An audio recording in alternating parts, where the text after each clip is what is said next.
Just 1 week separates rounds 5 and 6 of the TCR International Series in Valencia from rounds 7 and 8 in Portimao. Before looking ahead to the two Portuguese races, it's worth reflecting on the Spanish event, which saw very different fortunes for the drivers. It's very important for the championship to take point every races. A little bit sad because of race 2 I got a drive-through penalty. I have to be a bit more aggressive, I have to be more accurate. I want to be on the podium, so I do everything to hold them back, and that happened. So P2 was very nice for me. Apparently it looks like we have to suffer here as well. We are not competitive enough to compete with Seat and Audi. A tough weekend in Valencia. I think we're just going to put that one behind us and try to move forward here.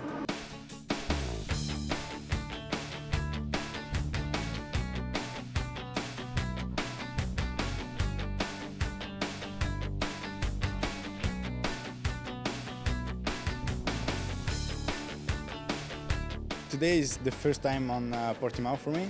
I don't know the circuit, and I think it's a very beautiful track. I have been here before, I think 5 years ago, so I hope we can be a little bit advantage here. I'm expecting quite a good results, as my teammates had good experience on this circuit and I can learn from them. I hope to do a good job here too. I like this track, even if it's not as good as Valencia was for the Seat. I really love this track. From my point of view, it's one of the most beautiful in Europe. It's very exciting, up and down. The track looks like it's a lot of fun. I'm not sure where we're going to stack up, but I think we'll have a better idea after the free practices tomorrow.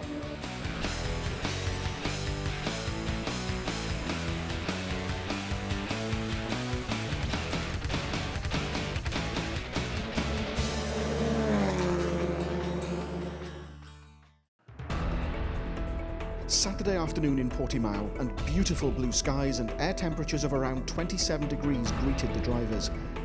The three Craft Bamboo Lukoil Seats were the first to leave the pit lane at the start of the two-part 30-minute session. It was soon one of those Seats at the top of the timesheets, as Pepe Oriola set the fastest time. But one of two Audi Sport Customer Racing development drivers making their TCR debuts quickly bettered that performance. Nicky Team had been quickest in testing and both free practice sessions, and duly went fastest again. Gianni Morbidelli spent much of Q1 outside the top 12 places that would go through to Q2, but eventually managed to set the 8th quickest time, while Jordi Genet was 3rd, sandwiched between his teammates Pepe Oriola and Sergei Afanasiev.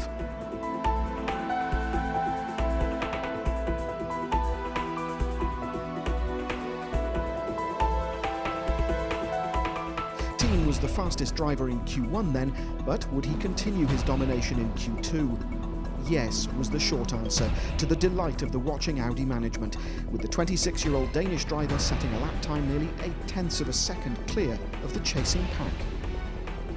That pack was led once again by the red and white Seat Leons of the Craft Bamboo Lukoil team, with Genet snatching second place away from Oriola with less than 2 minutes of the session remaining. One of the surprises from Saturday was Lorenzo Veglia. The Italian driver was 4th fastest, his best qualifying performance of the season so far. With the other young Audi development driver, Kelvin van der Linde, in 5th, the delight was clear to see from both Audi and Team Enschler Liquimoli personnel after the checkered flag fell. Yeah, I'm happy for the team, especially they put so much work into it, so I'm glad to see they work so hard and it's paying off now, so for the future it's good for the guys. Here's confirmation of the top 10. Nicky Team will start race 1 from pole position with Jordi Genet alongside him, while the reverse top 10 means it'll be the West Coast Racing Honda Civic of Kevin Gleeson that'll be on pole for race 2.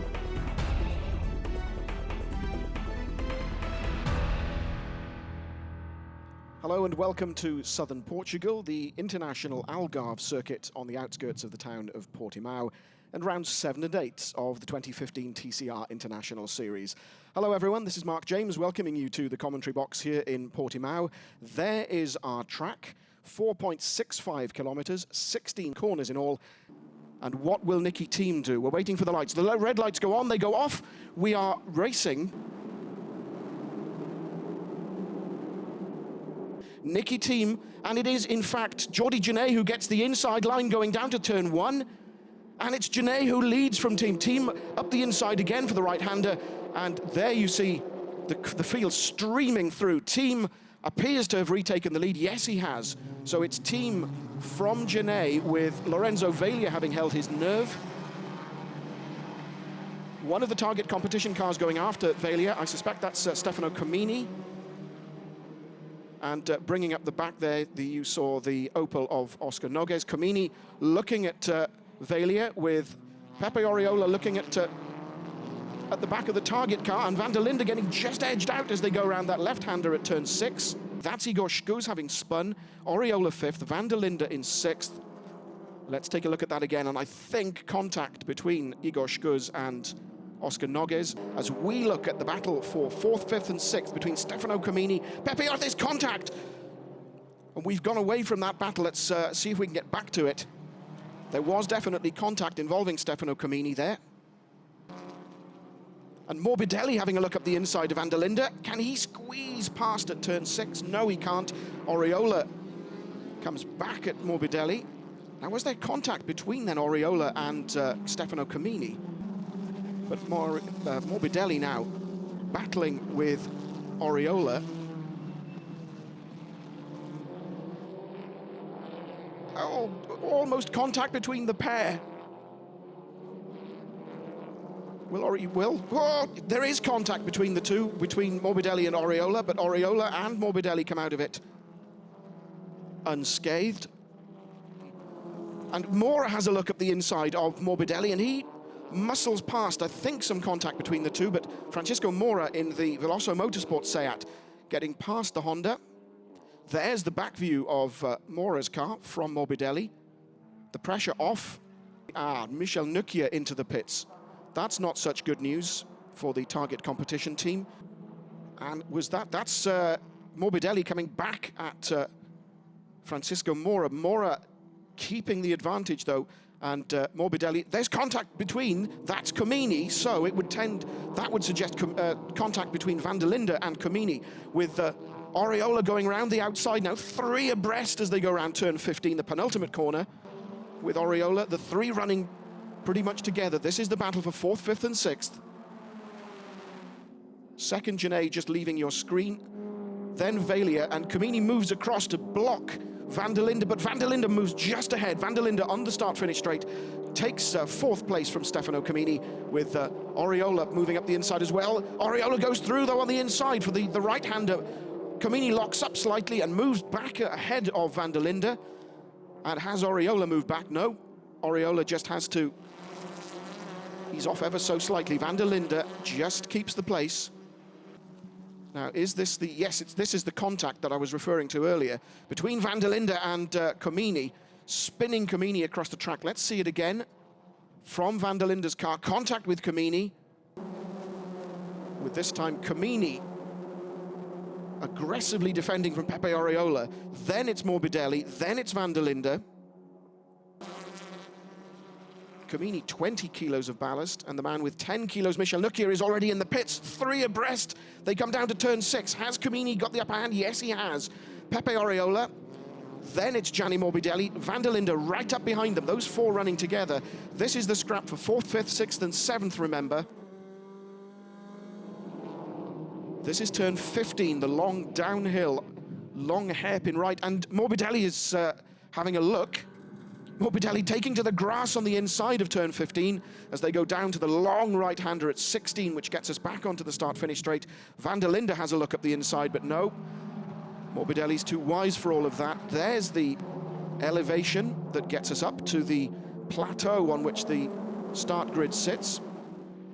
Comini ahead of Oriola, ahead of Morbidelli, and that was Grachev making a move on Mora. Yes, indeed, he makes it stick. Grachev then moves ahead of Francisco Mora. As Pepe Oriola moves outside again, Stefano Comini forced to defend the place. We're on lap 7 of 13. Oriola has the inside line going through. There's contact, or was there, between the two. He forces Comini out wide. Comini, there is more contact. Comini touching the front of Morbidelli's car. Also then colliding with Pepe Oriola as he comes back online. And it's Van der Linde who sneaks past Gianni Morbidelli. Morbidelli slowed by that collision with Comini. Comini, though, comes away from it unscathed. There's blue smoke trailing from Oriola's car, which suggests some bodywork damage, suggesting possibly rubbing on the tyre. Grachev also moves through, and the loser in all of that, it would appear, would be Gianni Morbidelli, who's now behind Mikhail Grachev, who must be wondering what on earth happened there. Grachev having to come to terms with a new car this weekend at the very last minute as Andrea Bellicchi dives up the inside of Jose Monroy to take the place. The car's running slightly wide. Let's take a look at that back again. Now watch as Comini comes back in, touches the front of Gianni Morbidelli's car, spins, and then touches Oriola, forcing him wide. There is the contact between Bellicchi and the unfortunate Morbidelli, again coming off second best.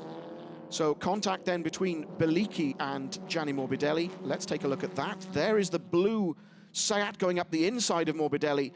The two touching, Morbidelli spinning, Noguez going through as well. Oh, look at that, rear left puncture for Pepe Oriola. So the body damage I mentioned a lap or two ago, clearly having an effect as we look at our top three, large gaps. And this is the view from Oriola's car. He goes straight on. So that, I would suspect, is the end of Oriola's race. There is Gianni Morbidelli into the pits. This is the battle that I suspect will rage and occupy most of our attention for the remainder of this 13-lap race. And contact that we saw there with Bellicchi, the bodywork flapping with Bellicchi in car 33 as we look at his teammate Stefano Comini. Ahead now of Van der Linde in the Audi. 18-year-old Kelvin van der Linde, the youngest driver ever to win a national race in South Africa when he won the Polo Cup Championship. The national title, excuse me, the youngest driver to win a South African national title. And he took that record from his uncle as he goes up the outside of Stefano Comini. Has he done enough? Not sure if... yes, we couldn't see it from the onboard, but we can now indeed see it. It's Van der Linde back past Stefano Comini. Wow, let's look at that slingshotting past the Seat, the Audi. Kurt Tremmel on the right of your screen, the team manager of the Engstler Motorsport Liqui Moly team. As Nicky Team, our race leader, rounds turn 16. There is the checkered flag awaiting Nicky Team. And so, to his and the team's delight, Nicky Team takes the checkered flag for the Engstler Liqui Moly team. Congratulations, backslapping and smiles all round on the pit wall. Congratulations to them. So the victory then for Nicky Team from Jordi Genet. Lorenzo Veglia also finishes on the podium for the first time. Kelvin van der Linde fourth, Stefano Comini fifth, then Mikhail Grachev, Kevin Gleeson. It's Monroy who finishes eighth. Nicky Team, congratulations, mission accomplished. Your first visit to the TCR ended in a brilliant victory. Yeah, I'm so happy. It was a tough weekend for us. We came here unexpected and had to find some performance in a car that wasn't that good. And yeah, I'm happy for Audi and especially for the team who put so much work into this season. And yeah, just happy. And now we have to work for the second race. It'll be a tougher job this time.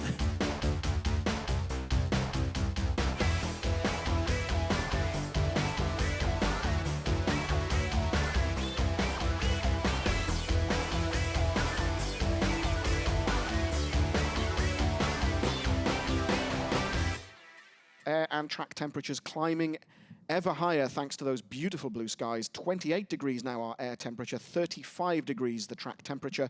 Must be extremely warm inside those cars. The green flag signifies that the grid is formed. We're looking for the red lights to come on. There they are. They go off and we are racing. We're looking for a good start from the Seats. And indeed, there comes Afanasiev, and in fact it looks as though it is indeed Michel Nukia who gets the advantage going down to turn one.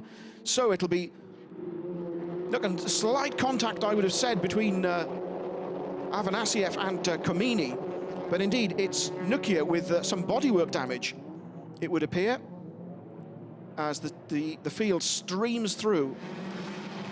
Nukia from Gleason, from Kamini, from Afanasiev, as one of the white Seats, and it's Kamini already having a look up the inside of Gleason, with Afanasiev going round the outside, then Van der Linde. Everybody cleanly through, it would appear. No repeat of our race 2 incident from Valencia just a week ago. Grachev already up from 16th to 12th after starting strongly from the back of the grid. One of the Seats getting sideways there. Of Nukia's car as Niki Team goes wheel to wheel with Gianni Morbidelli. Nukia then from Gleason, from Kamini, Van der Linde up to 4th. Then it's Afanasiev who comes back at him. And that's the scrap between Morbidelli, Team, Beliki, and it seems that Team has come off quite badly from that little encounter. There is Afanasiev receiving attention from the mechanics. And there is Grachev having a look at the inside of his teammate Valia. Valia running very wide, also allowing Oscar Noguez and Monroy to get past. The inside, oh,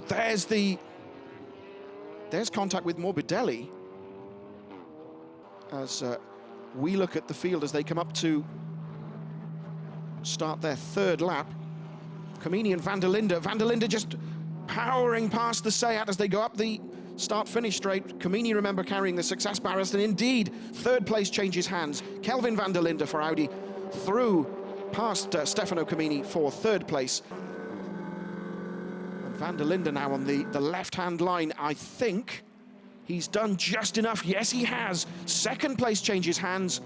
No contact between the pair. A clean overtake for Kelvin Van der Linde, already up into 2nd place. So Van der Linde having passed Kevin Gleason for 2nd place. There's the battle for 4th and 5th. It's Stefano Kamini holding off Niki Team all over the back of Kamini's car, with Oriola in the background, waiting to capitalize to see if either driver makes an error. And in fact, Oriola goes through on the left-hand side, overtakes Niki Team. Fantastic move from Pepe Oriola. Determined to come away from Portugal with some useful points. There's our race leader with Kelvin Van der Linde now just about in attacking position. Beliki and Janae there, currently 7th and 8th, as Kelvin Van der Linde has a look up the inside of that left-hander of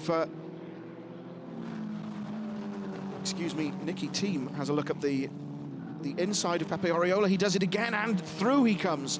So Niki Team takes 5th place away from Pepe Oriola, and the next man in his sights will be Stefano Kamini, as it's now Andrea Beliki who looks at Pepe Oriola. Beliki, of course, ballast free, whereas Pepe Oriola is carrying 30 kilos. So Team up into 5th, Kamini 4th, but we'll concentrate on the battle for the lead, which promises to be absolutely fascinating. They go up to this blind brow, the brake lights come on Michel Nukia's car. Kelvin Van der Linde has a look up the right-hand side, but no. Michel Nukia defends, moving across through 13, up into 14, and then it's the long right-hander at turn 15. Van der Linde moves to the left, cuts back up the inside, has a look, forcing Nukia out. No, Nukia holds the line. This is brilliant stuff from the Danish driver. There's our top 4. The gap between Niki Team and Van der Linde, not that great either. As we look back down the field, there's Kamini, Oriola, Beliki and Janae. Janae currently 8th. Michel Nukia, you have to say, has driven brilliantly to keep the Audi driver at bay.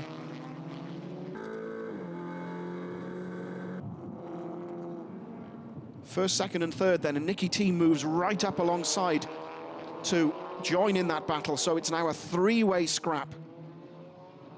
on lap 9 of 13. So Van der Linde having to defend from his teammate as well as attacking Michel Nukia for the lead. This may take a little of the pressure off Michel Nukia. But all eyes are on this scrap, this three-way fight for the podium places. Under 4 laps remaining, there's the view back from Kelvin van der Linde, looking back at Nicky Thiem, who just takes a look at the inside of his teammate, going around turn 6. And this is the move that Nicky Thiem made, just slight contact. Michel Nukia, though, still has the upper hand.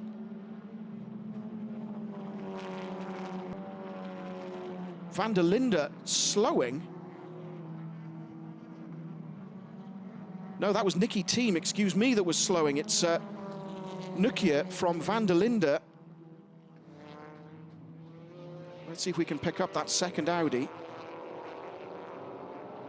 There is Nicky Thiem, and there's the cause of his problem. Front right puncture caused by that contact. So the pressure then taken off Kelvin van der Linde as the leading duo start their 11th lap of 13. Nukia from van der Linde, Kevin Gleeson back up into third from Comini. Oriola, who's coming back at Comini. This is the incident. And where is van der Linde? While we were looking at that replay, we've lost the second of the Audis.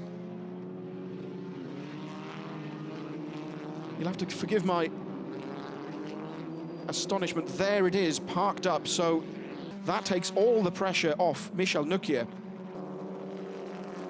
There's Nukia, yawning gap back to Kevin Gleeson. Then it's Comini, who's now coming under pressure from Pepe Oriola. Contact between the pair. Oriola runs wide, and that would allow the target car of Andrea Bellicchi and the Lukoil Seat of Jordi Genet to go through. So indeed it is Bellicchi now in third, Genet in fourth, Oriola now fifth, and Comini having dropped to sixth. Stefano Comini sliding all over the place, and you see there.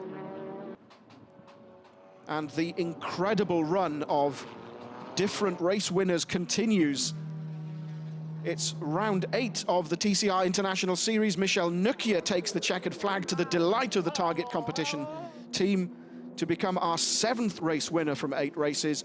Kevin Gleeson finishes second. Jordi Genet holds off Pepe Oriola for third. But there is confirmation of round 8 of 22. The results stand as follows. Michel Nukia, our race winner, from Kevin Gleeson, Jordi Genet, Pepe Oriola, Jose Monroy, Michel Grachev, Oscar Noguez. It is Francisco Mora 8th, Igor Shkuz 9th, and Andrea Bellicchi, relieved to have got his car across the line in 10th. Michel Nukia, congratulations. Your tremendous victory in the second race at Algarve. You managed to keep the Audi at bay. Yeah, it was incredible. His first race, I hit my teammate Andrea. I'm very sorry for this. The mechanics do a very good job fix the car, and I can start. I make perfect start, P1. After that, I could see the Audi after me, and I tried to close some doors around the corner, the track. And after that, I thought it was gone both. So I think maybe I had drive them tired. So yeah, I'm so happy. And the mechanic, this is, yeah, if they don't make the car like this, I couldn't win. You can see what that win means to him. In terms of points, it means he's now 7th on the leaderboard, but Stefano Comini still leads ahead of Pepe Oriola from Gianni Morbidelli. That consistency from Morbidelli and the consistency of Jordi Genet, both race winners, of course, but 3rd and 4th on the points leaderboard, ahead of Kevin Gleeson. Then it's Bellicchi, Nukia, Avanasiev, Grachev, and René Munich. Wow. Incident-packed, doesn't begin to cover it for our second race here in Portimao. Thanks for watching. We've a short break, no race in TCR International Series next weekend. We rejoin the action in Monza in Italy in 2 weekends' time. But from me, Mark James, and all of us here in Portimao, thanks for watching. Bye-bye.